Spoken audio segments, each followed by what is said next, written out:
ওই কুত্তা, কল ধরিস না কেন? সরি রে, ঘুমেছিলাম। এবার বল, এত সকাল সকাল কল দিলি কেন? আজকে একটু তাড়াতাড়ি ক্যাম্পাসে আসিস, তোদের একটা গুড নিউজ দিব। কি গুড নিউজ? সেটা ক্যাম্পাসে এলে দেখতে পারবি। আর সানি আয়মানকেও বলে দিস তাড়াতাড়ি আসার জন্য। আমি ফারিয়াকে বলে দিছি। আচ্ছা ঠিক আছে, এখন ফোন রাখ, ফ্রেশ হব। ওকে। টুট টুট টুট, কলটা কেটে গেল। আমি উঠে ফ্রেশ হতে চলে গেলাম। চলেন, ফ্রেশ হতে হতে আপনাদের পরিচয়টা দিয়ে দেই। আমি জুয়েল, আপাতত স্টুডেন্ট লাইফে আছি। একটু আগে যে কল করেছিল সে আমার বেস্ট ফ্রেন্ড তন্নি। ফ্রেশ হওয়া শেষ, নাস্তা করে ক্যাম্পাসে চলে গেলাম। গিয়ে দেখি আমি ছাড়া সবাই বসে আছে। আমি যাওয়ার পরপরই তন্নি রাগী লোক নিয়ে আমাকে বলল, কি রে হারামি, তোকে আজকে একটু তাড়াতাড়ি আসতে বললাম আর তুই আজকে দেরি করে আসলি। সরি রে, রাস্তায় অনেক জ্যাম ছিল। তোর জন্য তো সব সময় জ্যাম থাকে, আমরা রাস্তা দিয়ে আসি না। এই হারামখোর, তুই চুপ থাক, সব সময় শুধু চামচামি করস। আচ্ছা বাদ দে না, এখন তোর নিয়ে কি বলবি তাড়াতাড়ি বল, আমরা ক্লাসে চলে যাব। আজকে কোনো ক্লাস হবে না, আজকে আমরা একটা পার্টি দিব। দেখ, এখন এগুলো করার সময় নেই, অন্যদিন করব। আগে বল তোর কি কথা আছে। দোস্ত, আমার বিয়ে ঠিক হয়ে গেছে। ছেলে অনেক বড় ব্যবসায়ী, কালকে আমাকে রিং পরিয়ে দিয়ে গেছে। তন্নির কথা শুনে আমার মাথার উপর যেন আকাশ ভেঙে পড়ল। সেই কলেজ লাইফ থেকে তন্নিকে আমি অনেক ভালোবাসি, কিন্তু ফ্রেন্ডশিপ নষ্ট হয়ে যাওয়ার ভয়ে কখনো বলতে পারিনি। আমি চেয়েছিলাম আগে নিজের পায়ে দাঁড়াই, ভালো একটা চাকরি পাই, তারপর তন্নিকে আমার মনের কথা বলবো। কিন্তু এটা কি হলো? না, আমি কিছু ভাবতে পারছি না। আমার মাথা ব্যথা করতেছে।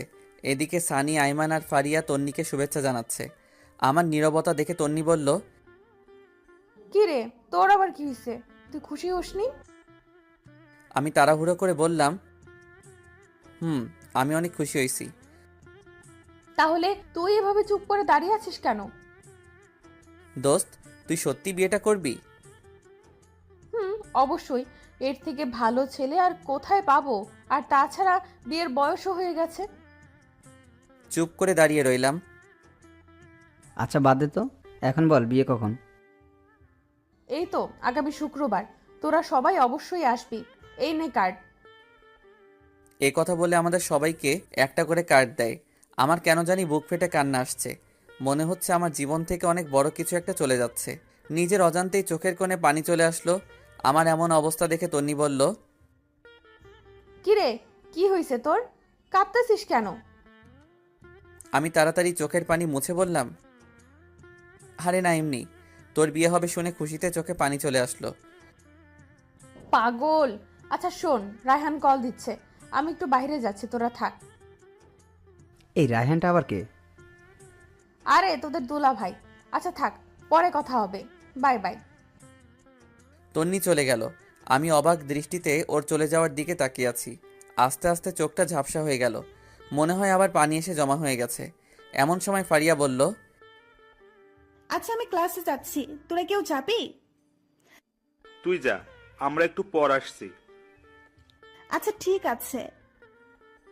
তারপর সানিয়া রাইমান আমার কাছে এসে বলে, কিরে, ঘটনা কি? কিসের ঘটনা? তোর চোখে পানি কেন?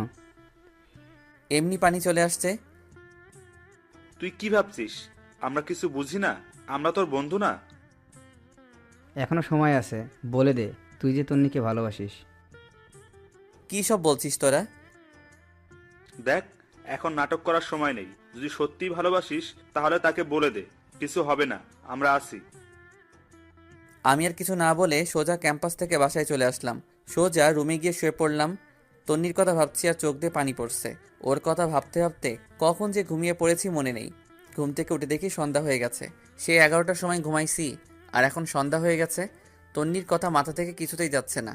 এর মধ্যে আম্মু আমার রুমে আসে এবং বলে, কিরে, এই অবস্থা হয়েছে কেন তোর? কি হয়েছে আমার? চোখ মুখ লাল হয়ে আছে, দেখে মনে হচ্ছে তুই কান্না করেছিস। আরে পাগল নাকি? আমি কেন কান্না করব? অসময় ঘুমাইছি তাই হয়তো চোখ লাল হয়ে আছে। পানি দিলে ঠিক হয়ে যাবে। আচ্ছা ঠিক আছে, ফ্রেশ হয়ে আয়, আমি চা নিয়ে আসতেছি।